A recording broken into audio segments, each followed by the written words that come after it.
ang mabuti, ang buo, at ganap, at nakalulugod sa Kanya. Salamat kapatid. Ang salita ng Diyos. Salamat sa Diyos. Romans chapter 12 verse 2, pero pinabasa ko yung verse 1. Maganda na tayo mga nag-aaral at inihahanda para sa pamumuno, no? At paggabay ng marami. Alam natin ito. No? Bagamat ang ating usapin ay tungkol sa pagbabago, magandang para saan? Kasi ang pagbabago pwedeng paulong. Diba? May mga nagbabago. Nagbago ka na. Titingnan mo yung itsura. Pag sinabing nagbago ka na, pero ang itsura hindi maganda, ibig sabihin, not good. Kasi, ang verse 2 ng Romans chapter 12 is an encouragement for change. Pero para saan? Upang malaman at mapangyari ang kalooban ng Diyos. Pero bago yun, sa Romans verse 1, magkadugtong ito eh. Ialay ang ating sarili bilang haing buhay. No? We have to offer ourselves as a living sacrifice pleasing to the Lord. So yun ang way. That is always the way. Pero notice the word sacrifice. Pakiulit. Sacrifice. Madali ba ang sacrifice o hindi? Hindi. Normally, it's not. That's why, it gives us the tone. Binibigay sa atin yung tono ng pagbabago. Kasi pag pinag-usapan natin ang pagbabago sa liwanag ng banal na kasulatan, sa liwanag ng kaisipan ni Kristo, walang ibang pagbabagong inaasam o inaasahan sa atin, kundi ang maging katulad tayo ni Kristo. Yung maging malaman natin ang matuwid, malaman natin at may sa buhay ang kalooban ng Diyos. That's why Romans chapter 12 verse 2 sets a beautiful change or direction, a beautiful direction of the changes that needs to happen. So ang mga pagbabagong usapin natin dito sa ating topic ngayon, yung pagbabago na patungo kay Kristo or pagiging katulad ni Kristo. Pag medyo mahirap yun, baba ka ng kaunti. Yung tipong nakikita ang kalooban ng Diyos sa atin or napangyayari ang kalooban ng Diyos. Hindi lang basta yung gusto ko, kundi yung gusto ng Diyos para sa atin. Amen? Alright. So let's go to the topic right away. Ang pagbabago is inevitable. Ano ibig sabihin ng inevitable? Hindi maiiwasan. Hindi mapipigilan. May mga pagbabago na kahit anong gawin mo, mangyayari.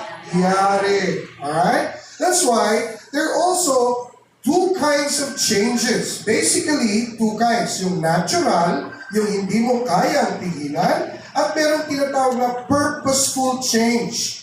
Pagbabago na sinasadya, willful. Another way of calling this is willful change. Gusto kong magbago. Ginusto kong magbago.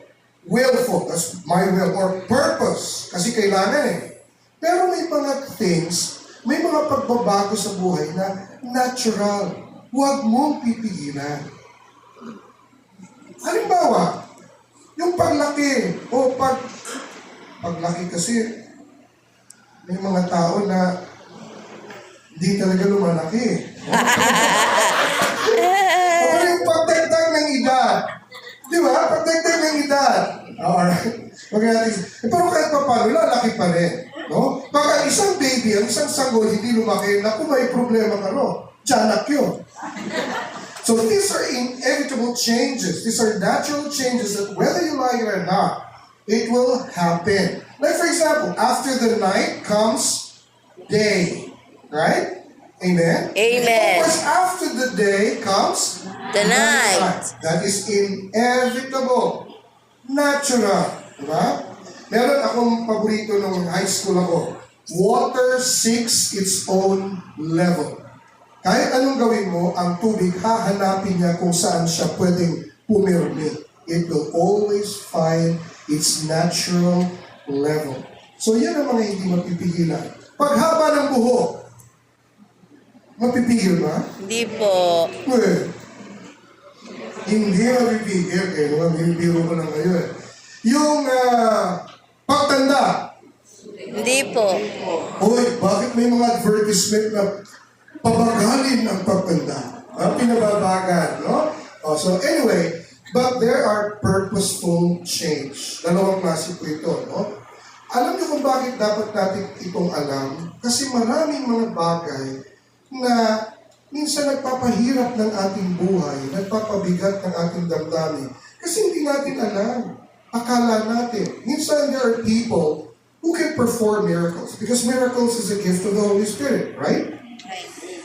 But sometimes, when you want the rain to stop, can it stop? No. When you want the rain to stop, can it stop? No. Really? Because Paano halimbawa si Moses? Remember Moses? Yes. Kilala niyo si Moses, di ba? Yung taga dyan sa may Baclara. Si Moses. Moses parted the Red Sea into two. That is not natural. That's very unnatural. Pero mo, ginanon niya yung kanyang stick, yung nahati ang dagat, nakadaan sila. So, alam niyo yung kwento yun, di ba? O, tapos nung nakadaan na sila, nung ang dadaan na yung mga Egyptians, bumalik na ang dagat. Oh, but wait. Who said that? God. Wala pa si Jesus. God. Ang Diyos, sabi ng Diyos, you will do this. And then makita mo, no? Ang ganda, pag binasa niyo yung banalang kasulatan, tapos may imagination ka, biro mo yung dagat na hati, no? Tapos parang may liwanag, tapos parang may pumipigil dito, ang ganda. Tapos nung naglalakad yung mga Israelita, parang, it was not natural at all. Now, brothers and sisters, since ang pagbabago ay hindi may iwasan, alam lang dapat natin yung mga, number one, yung direksyon ng pagbabago, at yung mga kaya natin baguhin at hindi natin kayang baguhin. Kasi minsan napepeste tayo, nabubuisit tayo, minsan nadadrag tayo into different anxieties kasi gusto natin baguhin, pero minsan hindi talaga natin kaya na baguhin. This is the purpose of this, no? Yan ang magandang natin dyan. Aralin. Ngayon, ano ang mga kailangan? The needs. Ano mga kailangan para sa pagbabago? Usually, ang pagbabago na inaalay o inaasam ni Kristo para sa atin, nagsisimula ng challenge, hamon. Normally, during your life in the Spirit seminars, remember, there was a challenge. Tatanggapin mo ba si Kristo bilang Hari, Panginoon at tagapagligtas ng iyong buhay? It was a challenge.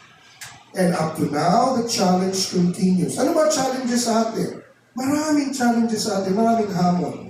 Yung dati mong ugali na pagkakuri-kurips, normally it is challenged.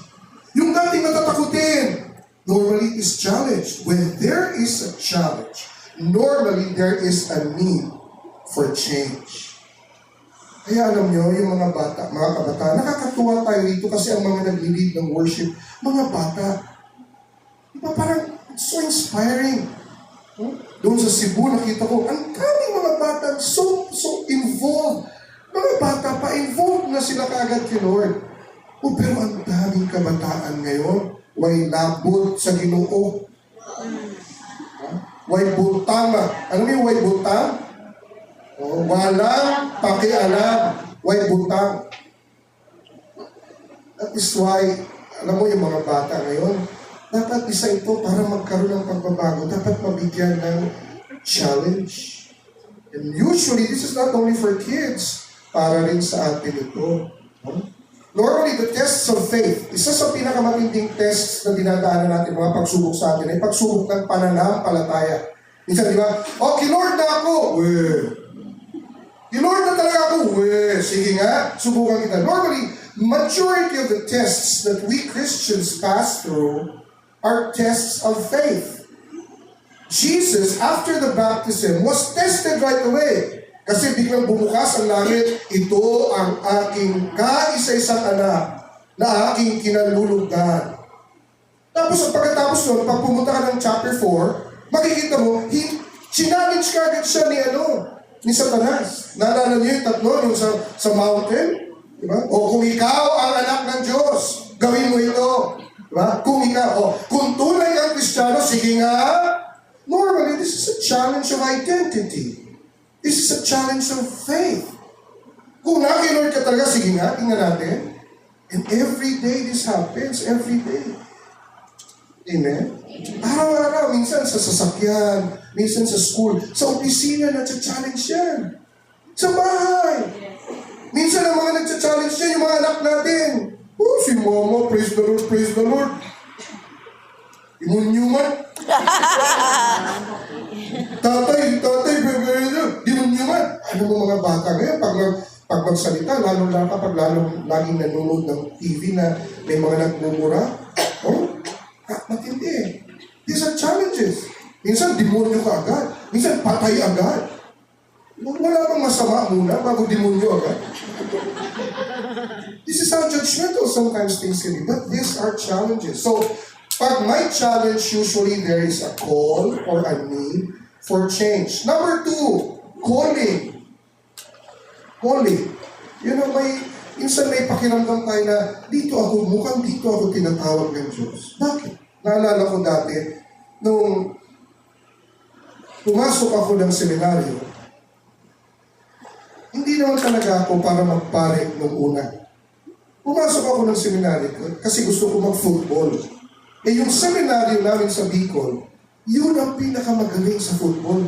Walang tumatalo. Paborito kong laro, football. Every time na lalabas ako ng school namin sa elementary, dadaan ako sa football field ng seminary, mapapanood ko yung mga seminarista. Hindi naman sila mga gwapo, pero pinagkakaguluhan. Kasi ang mabait. Ang mabait, tapos ang gagaling maglaro. Walang nagbumura. Yung kalaban nila, mura na mura, nananakit. Yung mga seminarista pag naglaro, sabi ko, gusto ko ito. Bukod sa paborito ko ang football, I like the way they play the game. I like the way they play the game. Minsan, naniniko yun, yung seminarista, nakasiko, pero magsusorry. Yung iba hindi. Sinadya na, hindi pa magsorry. Yung seminarista, sinadya, pinila yung kalaban, pero magsorry. Hindi ko alam na yun ang magiging trabaho ko nung naging seminarista ko. Magaling yun. Pilayin mo. Sabihin sa, sorry ka ha. Ayun, di ako natuloy magpare. So, sometimes there is a calling. Parang gusto ko ito. Minsan ang calling kasi, it's not really easy to understand calling. Pero minsan, ito yung mga hints na may calling. Parang, gusto ko ito. Tapos mapapansin mo, meron kang gini-give up. Parang dito. Minsan, parang mas gusto mong malaman. Ano ba ang buhay na ito? Kaya minsan hindi mo maintindihan. Ang ganda-ganda na ng buhay. Tapos iiwanan yun. Papasok ng seminaryo para magpare. It's a calling.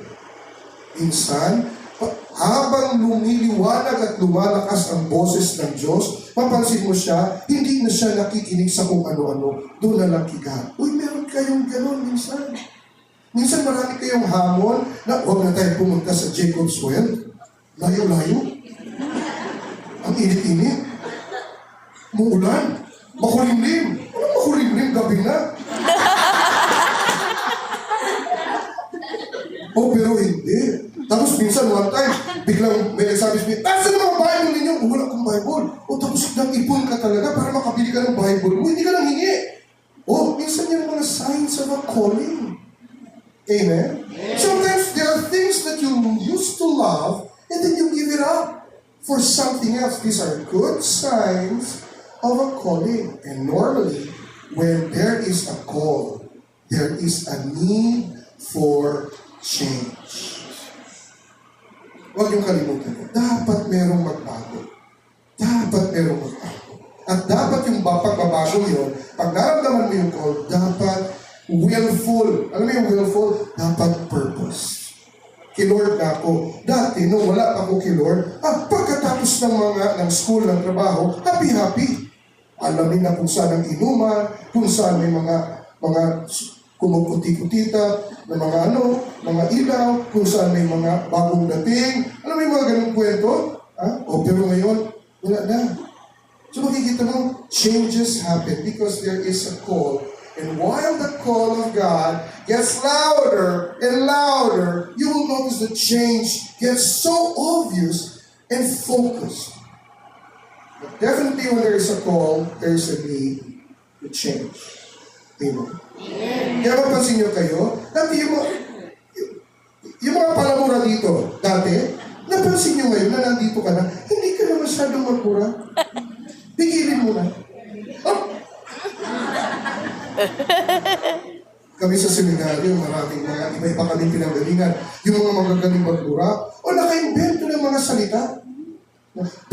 Sikat naman eh. Naging sikat. Diba? At least, sabi nga nung professor namin, pero sana hindi rin tumagal yan. Kasi baka tumagal yan, mura pa rin yun. Kasi may emosyon yun eh. Pero sana hindi tumagal. Pero napapansin niyo ba yung pagbabago? Kayo mga nasa Jacob's Well, kamong Nadia, o yung mga nanonood, napansin niyo, habang nabababad tayo sa salita ng Diyos kasi tinatawag tayo dito sa pamayanan natin, napapansin niyo yung mga pagbabago, hindi na ito bagay sa akin. Hindi na ito bagay. Ito ang bagay sa akin. Ito hindi na. Dati pag nagdamit ka, yung hindi pa tapos. Hindi pa tapos sa damit. Hanggang dito pala, siguro nila. Hindi mo pa pinatapos. Pero ngayon, hindi ka naman magdalawang isip ka na, tatlong isip pa. Hindi mo bagay sa akin ito kasi ako minsan nag-lead ng worship, tapos makita nila ako, hindi pa tapos damit ko. Amen? Amen. A call is a call to change. And lastly is conviction. Ito magadahan-dahan kayo, no? Because not all conviction is true and correct. Mayroong mga tao, they are so convinced, they seem to have convictions, pero minsan off. Kaya nga maganda yung binasa natin kanina. Sinimulan natin sa Romans chapter 12, verse 1, at saka yung verse 2. Ang gabay doon, ito ba'y kalooban ng Diyos? Kaya yung convictions natin, dapat ipaprocess mo rin. Hindi po masama magkaroon ng conviction, pero delikado kapag ang mga pagbabago mo ay dahil sa conviction na mali. Amen? Do you know na itong mga serial killers, yung mga bomb, suicide bombers, you know, they have very strong conviction. Kaya lang ang conviction is different. Amen? O nakita mo, during the October 7, yung nangyari sa Israel, iba yung mga Palestinians, yung mga Hamas na nakapatay ng Hudyo, tatawag sa nanay, "Ma, nakapatay ako dalawang Hudyo." Tapos ipakita pag yun sa video. You see? So much passion, but wrong conviction. But we cannot definitely deny the fact na ang isang nagpapabago sa atin is conviction. Kaya napansin nyo tayo mga pilit kay Jesus pag nagsalita, kaya ni Jesus yan. Kaya ni Lord yan. Yung iba nag-aalala na. Na-hospital na sa kaaalala. Tayo, na problema. Basta saging. Basta may saging, basta labing. Kahit walang pagkain, basta labing. Diba? These are convictions. Now, hey, as we talk about change, you also have to make sure that your conviction is being strengthened. Pero the Bible, the Word of God gives us the direction. Kalooban ba ito ng Diyos? Matutuwa pa ang Diyos. Kasi mahirap, delikado ang conviction because conviction is one of the strongest elements to make a change in people. Pero dapat maging malinaw sa atin. Mahirap din yung walang conviction. Hindi change ang kailangan nun. Kaya di ba yung iba, sunod-sunuran lang. Halika, punta tayo nun. Sige. Halika, atin tayo nun. Sige. Sige. Kaya di ba yung ibang mga Katoliko, pag, napakita, pero siguro, Oo nga. Ano ba oo nga? Yun. Yun, tinalian na. Halika na dito. Wala na. So, three beautiful things that needs to change. Minsan, habang nakikinig kayo sa isang lesson, meron sa inyong pinababago ang Diyos. No, sometimes it's not the whole of your life. Sometimes isang aspeto lang. Minsan habang nakikinig tayo, minsan habang nagpe-pray tayo, minsan habang nagsiserve tayo, yung mga nagsiserve, usually yung mga nagsiserve na, yun ang maraming ano. Kasi medyo maganda na ang linya with the Lord. Kayong mga nasa Jacob's Well, importante ito sa atin. Kasi babad tayo sa salita ng Diyos. And the Word of God is His way of making us know and making us closer to Him. Amen? Amen. Now, let's move on. Enemies of change. Mga kalaban ng pagbabago. Tingnan niyo mabuti ha, kasi you will notice something here. Number 1, comfort. Pakiulit? Comfort. Pakiulit. Comfort. Tanong, masama ba ang comfort? Kausapin niyo ako. Hindi po. Masama ba ang comfort? Hindi. Come on, everybody wants comfort. Everybody wants to be comfortable. Amen? Amen. Oh, pero there are times that comfort becomes an enemy of change. Kaya nga, di ba yung mga comfort zones? In comfort zones, when you are in your comfort zones, change doesn't happen. That's why growth does not happen. Do not forget, there is no growth in comfort zones. There is no growth. There is no movement. When you're comfortable, ano ba imagine mo pag komportable? Ihilata ka lang. Ano nangyayari? Wala. But it's not bad. It's not bad. Kasi minsan kailangan natin ng comfort. Amen? Amen. But hey, take it easy. Take it easy. Comfort is good. Sometimes we ask the Lord, Lord, make me a little bit comfortable. Ako, marami na akong arte sa buhay. Tayo rin minsan, marami na tayong arte. Hindi naman masama yun. O pero iiwasan mo na yung comfort mo, nagiging hadlang na siya sa pinapabago sa iyo ng Diyos. Sa direksyon ng Diyos sa atin. This is the danger. I remember one time, when I first had a car, yung una kong sasakyan, naisip ko habang nagdadrive ako, traffic, isipin mo yung gasolina, isipin mo yung toll gate, isipin mo yung parking. Madre mia. Naalala ko nung ako yung speaker na walang sasakyan, sabihin ko lang kung saan, taga saan ako, may susundo sa akin. Wala kang gastos. Pero syempre, Lord, gusto ko magkaroon ng sasakyan para komportable. Nung may sasakyan na, isipin mo, oh my God, saan ako mag-park? Oh my God. Tumaas ang gasolina. Kaya nakakainis yung reklamo ng reklamo sa gasolina, wala namang sasakyan. Kaya hindi ka magpapasa ng gasolina. Bakit? Ano sasakyan mo? Wala. Pati mo. Pero, comfort. Comfort. You know, be careful of comfort. As I said, it's not bad. You will notice that all the enemies of change are not bad per se. But you should be mindful of get out of your comfort. Dati, ang comfort zone ko sa charismatic renewal was my guitar.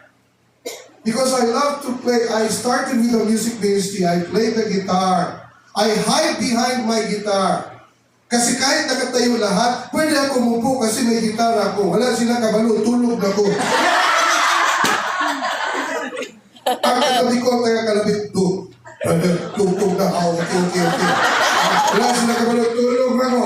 Kasi my privilege, dahil may gitara. Comfort. One time, one of my mentors and formators, si Brother Paul Aguas, Oli, sama ka sa akin, pero do not bring your guitar. Just bring a Bible, usual. Oh, akong ginawa niyang tagabasa ng Bible. Tapos sa papansin ko, lagi siya meron pag ito ang topic niya, ito na yung usual Bible narratives niya. Pag ito ang topic niya, ito yung Bible narratives niya. Hindi na ako nagigitara, I prepare the scriptures now. And then I study well. I copy, I study well. I love to listen to people. Grabe, kabilib. No? yung pala, alisin na ako sa comfort zone ko. Hindi na ako ngayon makatulog. Kasi abangan nyo na, habang naglalakad yun, may rosary yun pag naglalakad. In 1 Corinthians chapter 3, dapat binubuksan ko na yun. Oo. Abangan nyo. Because it is like this. Read. Minsan napakalayo niya, bigla, read. Basa ka kagad kasi dapat yung timing mo, perfect. Minsan ang tao nakikinig kay Brother Paul Agos, mga pare, mga madre, nandun ako sa tabi. Only read. Yung hindi mo mamamalayan kung kailan ka magbabasa. Kaya dapat makinig ka mabuti. Na-miss ko yung gitara. Kasi sa gitara, bahala kayo dyan. Comfort. Now I discovered I will be like this. And I stuck with my guitar.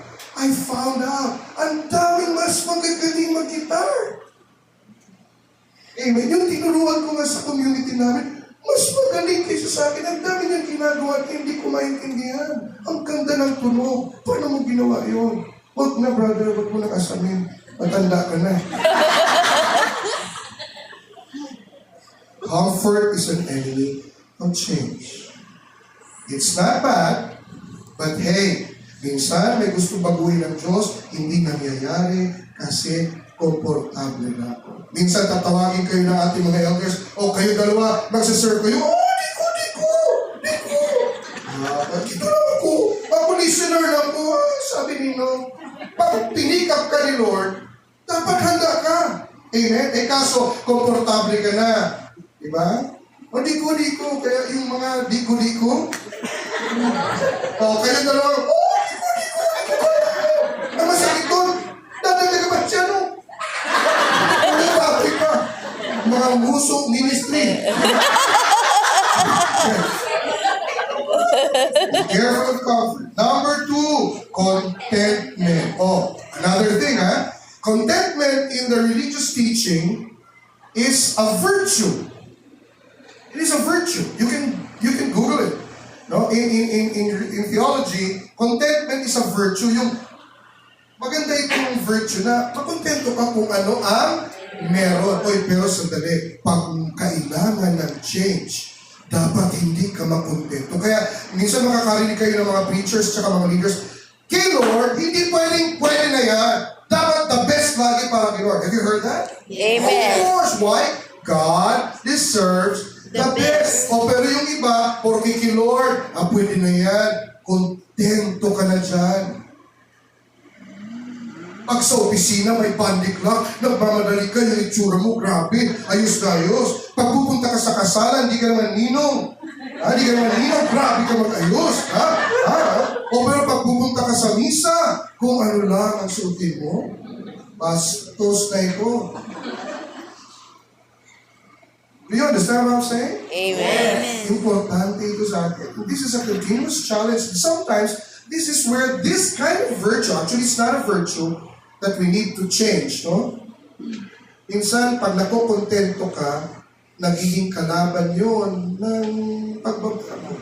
Kasi ayaw mo lang, okay na to, okay na ako dito. Paano si Lord? No. Second step pa lang yan. I'm bringing you to the next step na. Kaso kontento ka na ron. It becomes, sometimes we give, right? We give. But sometimes there is a prompting through teachings. No. Huwag lang yan ang ibigay mo. You can give more. Kaya hindi ka na blessed because you do not give more. Kontento ka na sa pagaling-ganon? Kontento ka na sa yan ang binibigay mo? Try giving mo. Minsan, hinahamon pa tayo. Give more so that you will receive more. Pero okay na to. Okay na ni. Oo na ni. Pwede na ni. Kaya nga, di ba, si Lord, hindi pwedeng Pwede na. It has to be the best. But of course, when you talk about the best for the Lord, it has to have so much love when it is done. It doesn't have to be great, really.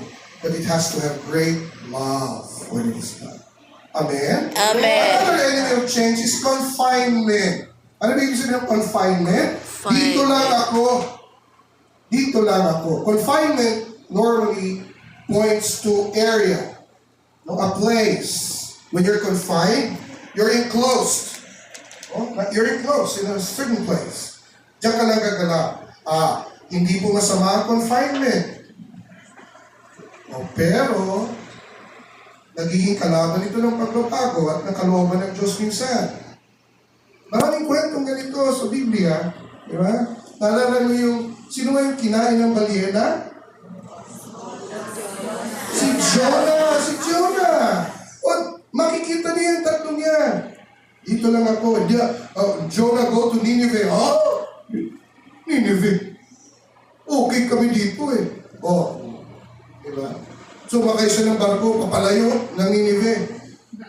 May announcement. Lahat ng mga ganito. Si Jonah walang pakialam, tulog. Tinapon siya sa dagat. Ito ang malas sa atin. Hanapin mo sino ang malas. Ayun, si Jonah, tulog. Lahat nagdadasal, Lord, huwag mo kaming, si Jonah tulog, walang pakialam, may labot. Why? He was confined. I'm safe. I'm well. I'm comfortable. Tinapon siya sa dagat. Kinain ng balyena. Pagbukas ng balyena, Nineveh. Ano na yung ganyan niya? It's a kid story, but it's a beautiful story. Sometimes when we need to change, be careful of your confinement. Kasi yung mga pare, hindi sila na-assign usually kung taga saan sila. Exactly. Because when you get confined, malilimita ang galaw ng Diyos sa iyo. Lalong-lalo na kung ginagamit ka ng Diyos, malilimita.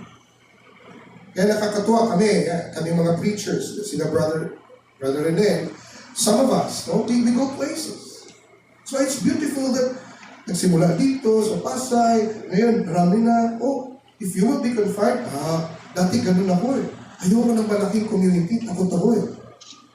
But later on, as I meet people, as I listen to people, hindi mo pwedeng pigilin ang Diyos eh. Dapat susunod ka sa Diyos. Unless ikaw talaga ang Diyos. That was my fault before. I didn't like big communities. Pero wala. Be careful of this.